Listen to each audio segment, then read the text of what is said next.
దేశవ్యాప్తంగా ఈ ఏడాది అక్టోబర్ 2న దసరా పండుగను జరుపుకోవడానికి ప్రజలు సిద్ధమవుతుండగా హిమాచల్ ప్రదేశ్లోని బైజ్నాథ్ పట్టణంలో మాత్రం భిన్నమైన పరిస్థితులు ఉన్నాయి.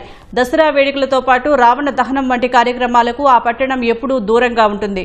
రావణుడిని పరమ భక్తుడిగా భావించడమే అందుకు కారణం. దసరా పండుగను దేశవ్యాప్తంగా పెద్ద ఎత్తున నిర్వహిస్తుంటారు. రావణాసురుడిని శ్రీరాముడు సంహరించిన రోజుగాను దీన్ని చేసుకుంటారు. ఉత్సవాలు, బాణసంచా కాల్చడం, రావణ దహనం, రామ్లీలా ప్రదర్శనలతో సందడి నెలకొంటుంది. కాని హిమాచల్ ప్రదేశ్లో పురాతన శివాలయానికి ప్రసిద్ధి చెందిన బైజ్నాథ్ పట్టణం మాత్రం విజయదశమి వేడుకలకు దూరంగా ఉంటుంది.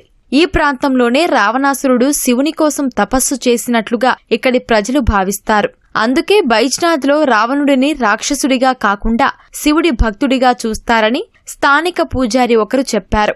శివుడి భక్తుడైన రావణాసురుడిని దహనం చేయడానికి స్థానికులు ఒప్పుకోలేదని, అందుకే దసరా పండుగను జరపమని పేర్కొన్నారు.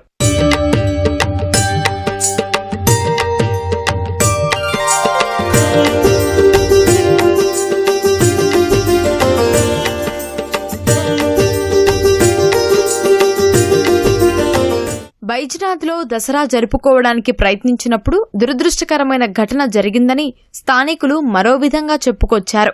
1970లో కొంతమంది యువకులు రావణ దహనం చేయడానికి ప్రయత్నించగా అందులో ఓ యువకుడు ఆ తర్వాతి దసరాకు ముందే మరణించాడన్నారు. అప్పటి నుంచి పట్టణ ప్రజలందరూ దసరా జరుపుకోకూడదని ప్రతిజ్ఞ చేశారని తెలిపారు. బైజ్నాథ్లో స్వర్ణకారుల దుకాణాలు కనిపించవు. పార్వతీదేవి శాపం కారణంగానే వాటిని ఏర్పాటు చేయరనే ప్రచారమూ ఉంది.